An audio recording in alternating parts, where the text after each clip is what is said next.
Welcome to SV channel. Karate, martial arts పట్ల అమితాసక్తిని చూపించే సినీ నటుడు, AP deputy CM Pawan Kalyan అరుదైన ఘనత సాధించారు.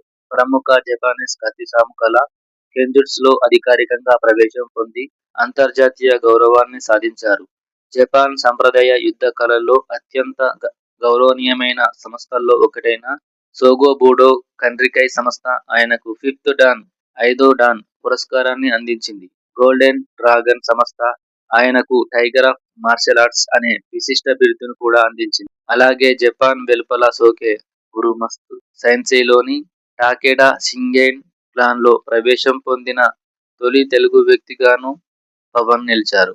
మార్షల్ ఆర్ట్స్ పట్ల 3 దశాబ్దాలకు పైగా సాగించిన సాధన, పరిశోధన, అంకిత భావానికి నిదర్శనంగా ఆయనకు ఈ ప్రతిష్టాత్మక గౌరవాలు దక్కాయని జనసేన పార్టీ ఆదివారం విడుదల చేసిన ప్రకటనలో పేర్కొంది.